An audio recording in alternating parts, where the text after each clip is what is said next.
the addiction is not the problem. The reason that we don't treat addiction very well, which is actually, to say that we don't treat it very well is an understatement, is precisely because we don't get that the addiction is not the problem. The addiction is an adaptation. And let me just give you my definition of addiction.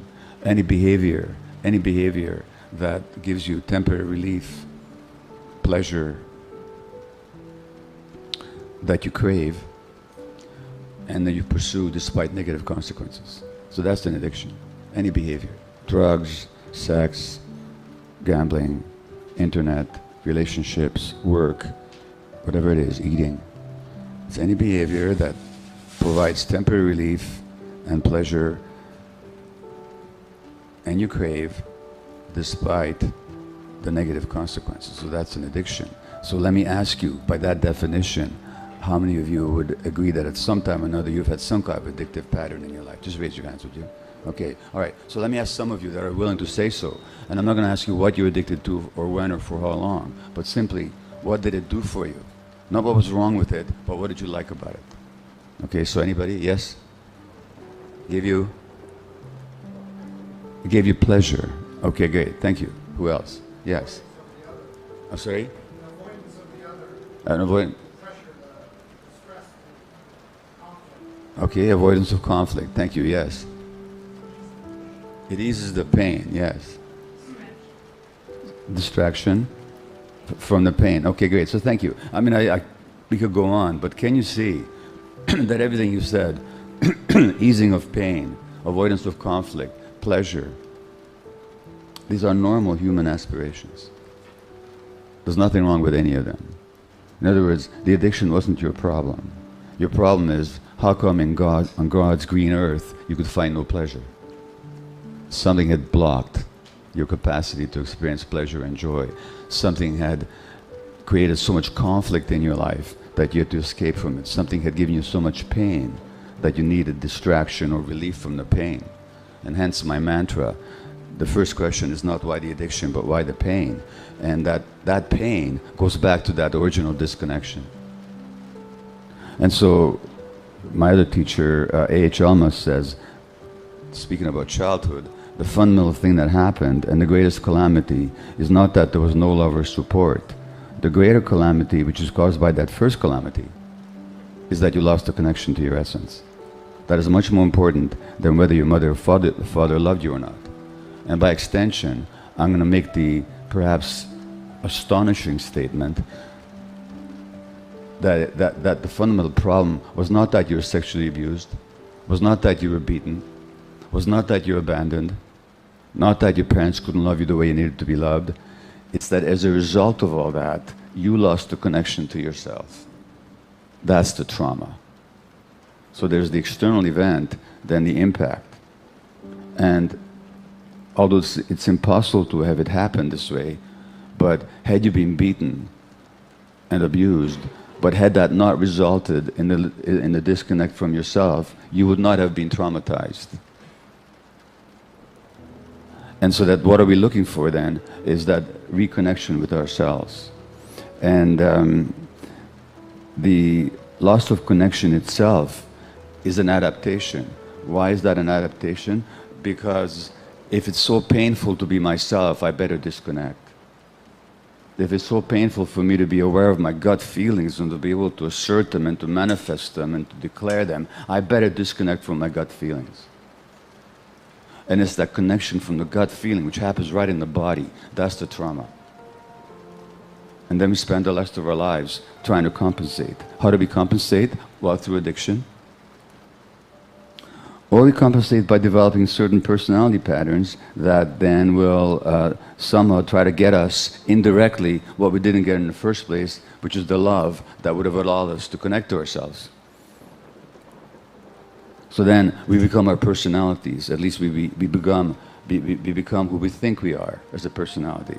So if you didn't get the attention that you needed as a child, just for yourself, then you might become consumed by attracting attention, then you're going to be attractive all the time. And hence the $30 billion cosmetic surgery industry. Because people have lost the connection to themselves, and now they want validation from the outside.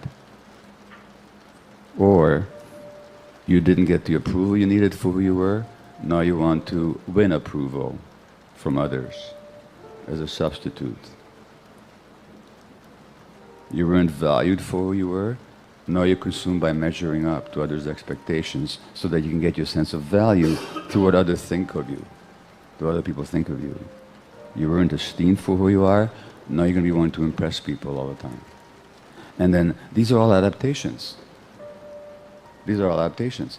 But we mistake ourselves for adaptations, and then because we couldn't be ourselves, because being ourselves would have meant too much pain, too much suffering, too much vulnerability. Vulnerability, the Latin word vulnerare, to wound. Our wound would be too raw. We cover up our vulnerability by these compensatory mechanisms, and we close our hearts.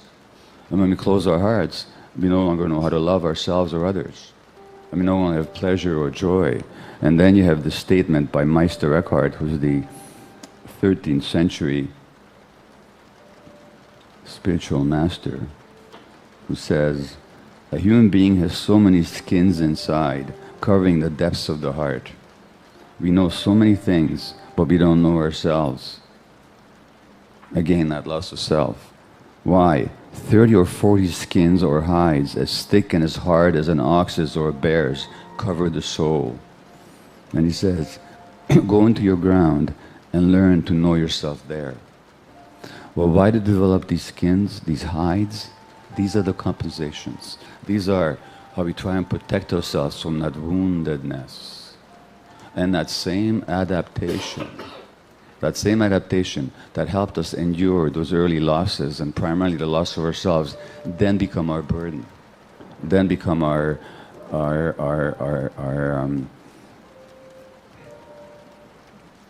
separation from the world. That's the source of our alienation. And the problem is, this doesn't only happen on an individual level, it happens in a social level. Because we live in a society that actually is profoundly alienated. And we live in a society that actually validates our invalidity. We live in a society that validates our false self. So that not only do we develop these compensatory mechanisms, it's even that we're rewarded for it. So the world rewards it, and so as the author of the book, the Tibetan Book of Living and Dying says, the greatest achievement of modern culture is the brilliant selling of samsara. Samsara is the cycle of suffering, and its barren distractions.